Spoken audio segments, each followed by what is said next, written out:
আসসালামু আলাইকুম প্রিয় দর্শক, আপনাদেরকে অনেক অনেক শুভেচ্ছা জানাচ্ছি। আসলে কি বলবো, মানে কি হচ্ছে আসলে দেশটাতে। আমি 3 দিন আগের যে ভিডিওটা, সেটা নিশ্চয়ই আপনারা অনেকে দেখেছেন, এবং সেইখানে আমি যেটা বলেছিলাম যে আমাদের আর্মির মানে হয়তো ট্যাকেল করবে, না হলে এই দেশটাকে আসলে ঠিক করা যাবে না। এটা আমার কাছে এখন মনে হচ্ছে যে হয়তো বা ইচ্ছাকৃতভাবেই এটি করা হচ্ছে। আর আমি বুঝতে পারছি না যে ছাত্ররা এরকম কেন শুরু করলো, এই কলেজ ওই কলেজ এরকম ভাবে মিলে মিশে। এ কি ভাই, এটা তো স্বাধীনতা কাকে বলে, কতটুকু স্বাধীনতা মানুষ ভোগ করবে, কিছুই তো এই ছেলেরা জানে না।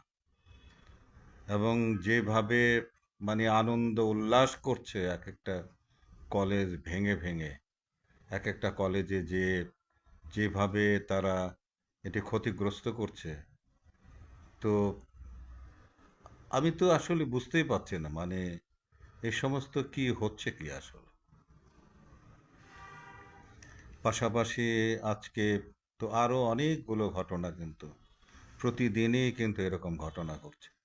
তো এরকম ঘটনা যদি আসলে ঘটতে থাকে, তাহলে এই সরকার কিভাবে আসলে রাষ্ট্র পরিচালনা করবে।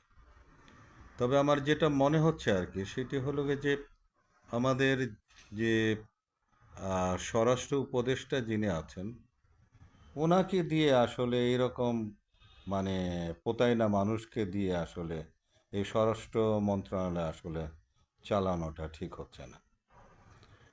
আর আপনি দেখেন যে মানুষ জানতে পারতেছে, ছাত্ররাও জানতে পারতেছে, তো তারপরে দেয়া এই স্বরাষ্ট্র মন্ত্রণালয়ের যারা গোয়েন্দা সংস্থা আছে, তারা এই সমস্ত বিষয়গুলো জানছে না কেন, এবং সঙ্গে সঙ্গে গিয়ে জিনিসগুলোকে ম্যানেজ কেন করছে না। সঙ্গে সঙ্গে কিন্তু যাচ্ছে না, কিন্তু বেশ পরে যাচ্ছে, যে তারপরে আপনার গিয়া তাও তো সেখানে যে ছাত্ররা দুই দল যেভাবে ধাওয়া পাল্টা ধাওয়া যা কিছু হচ্ছে, তো সেইগুলো তো মনে হয় যেন দাঁড়ায় দাঁড়ায় দেখে। তো দাঁড়ায় দাঁড়ায় দেখে, যদি এরকম যদি সিচুয়েশন হয়, যদি করা কোনো বিষয় যদি না থাকে, তাহলে তো এগুলোকে তো এই অ্যানার্কি তো আসলে আহ, বন্ধ করা যাবে না আসলে।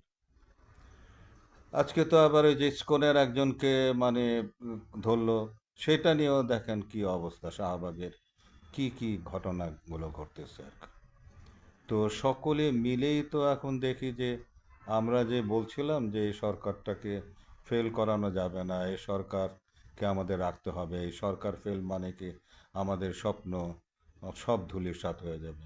এই যে রক্ত, এত রক্ত, এই যে আমাদের সন্তানরা এখনো পর্যন্ত হাসপাতালের মধ্যে চিকিৎসাধীন অবস্থায় আছে, তাদের যন্ত্রণা, সেগুলো তো সবই ধ্বংস হয়ে যাবে।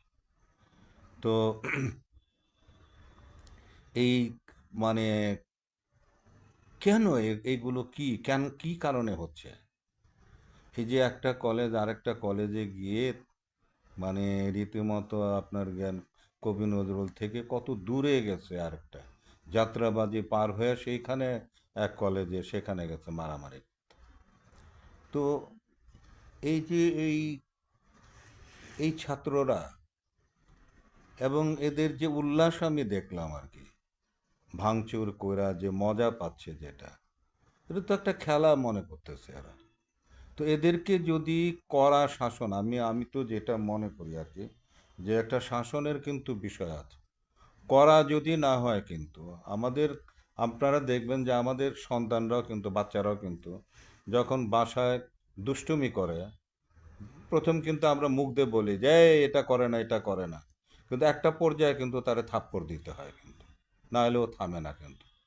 যতক্ষণ ওকে থাপ্পড় না দেওয়া হয় ততক্ষণ পর্যন্ত কিন্তু থামে না। তো এই যে এই বাচ্চাগুলো তো আমি দেখতেছি এই পর্যায়ে চলে গেছে এখন। এদেরকে যদি থাপ্পড় যদি না দেওয়া হয়, এদেরকে যদি সেইভাবে শাসন না করা হয়, আর তারপরে এই যে এদের বাবা মা কারা, আমি তো এটাও আমার কাছে অবাক লাগে যে বাবা মাগুলো এরকমভাবে রাস্তায় ছেড়ে দিচ্ছে তাদের সন্তানগুলো এগুলি কাজগুলি করার জন্য। আজকে তো মারাও গেছে কয়েকজন। তো এইগুলো কি হচ্ছেটা কি? না বাপ মা ঠিক আছে এদেরকে ঠিক করার জন্য, না তাদের সন্তানদের প্রতি কোনো খোঁজ খবর আছে, না তাদের সন্তানকে কোনো বোঝানো হচ্ছে। কিছুই তো বোঝানো হচ্ছে, তো কি হবে রাষ্ট্রটা আসলে? এই স্বাধীনতা কি হবে আসলে? এই তো গেল শিক্ষিত ছেলেরা, তারপরে এই যে আমাদের যে মানুষগুলো দেখেন কত লোভী মানুষ হয়ে গেছে। এই কাজের বুয়া, তারপরে যে সাধারণ গ্রাম দেশের মানুষগুলোকে নাকি কয়েক হাজার টাকা দিছে, দিয়ে তারপরে বলছে যে তোমরা ডাক্তার ইউনিসের এখানে যাও, সেখানে তোমাদের জন্য সহজ কিস্তিতে 1 লক্ষ টাকা করে তোমাদের ঋণের ব্যবস্থা করে দেব। সেই লোকগুলি বিশ্বাস করছে, বিশ্বাস করে সব গাড়ি ঘোড়া বইরা আসতেছে, শহরের মধ্যে আসতেছে। এত লোভ, এত মানুষ, এত লোভী মানুষ! ছি ছি ছি ছি ছি। এই দিয়ে কেমনে এই দেশটা কিভাবে চলবে কি করে আসলে? হ্যাঁ, এটা একটা কথা হইলো? এই এই ধরনের একটা কথা বললে মানুষ বিশ্বাস করবে? মানুষ কি দুনিয়াতে, ডাক্তার ইউনূস কি এতই বোকা যে লক্ষ লক্ষ মানুষ আসবে তাদেরকে আপনার 1 লক্ষ টাকা করে ঋণ দেবে? এটা বললো আর শুইনা ফেলাইলো, আর সব ঢাকা শহরের দিকে ছুটে আসতেছে। এ কি রে ভাই? না না না, কি এইগুলো কি কেমন কথাবার্তা? তো এই যে এই এই সরকার আসলে কিভাবে টিকবে আসলে? তো সরকারকে আমি বলবো, আমি বলবো যে যারা যোগ্য না তাদেরকে যদি আপনারা না সরান, ওই জায়গায় যদি অন্য কাউকে যদি রিক্রুট না করেন আপনারা, তাহলে তো আসলে কিন্তু মানে কি হবে আসলে? কেন রক্ত দেওয়া হলো? কেন এই আন্দোলন করা হলো? কি কারণের জন্য করা হলো? এই কথা তো শুধু আমি বলতেছি না, কিন্তু এখন কিন্তু সবাই কিন্তু এক কথা বলতেছে। এবং এই কথা যদি বলে তাহলে কি বুঝতে পারছেন আপনারা? আপনাদের সরকার ব্যর্থ মানে কি? ব্যর্থ তো হয়েই গেছেন গা মনে হয়।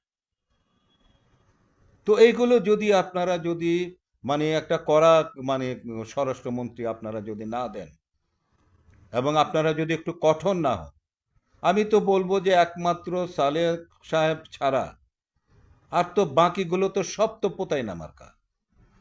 আর আমাদের যে দুইজন সমন্বয়ক উপদেষ্টা হয়েছে, সেই ছেলেগুলি কি দৌড়াদৌড়ি করতেছে, এদিক যাচ্ছে ওদিক যাচ্ছে, এইটা বলতেছে ওইটা বলতেছে। এ তো ঘুমাইতেও পারতেছে না এই এই ছেলেগুলো।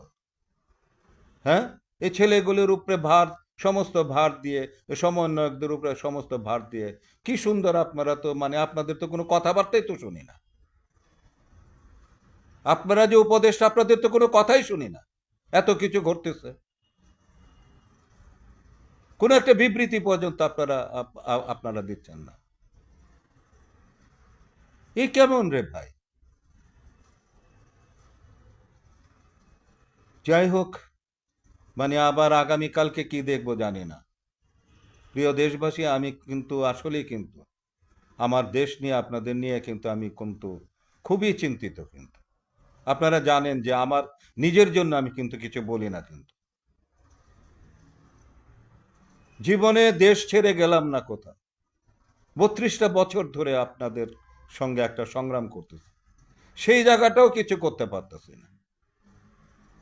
সেখানেও কোনো কিছু করা হচ্ছে না, সেখানেও কোনো রিফর্ম নাই, কোনো কিছু নাই। ওই চাঁদাবাজি তো আগের মতো চলতেই আছে, তো এখানে চাঁদাবাজি হচ্ছে, অনিয়ম হচ্ছে, সব কিছুই হচ্ছে।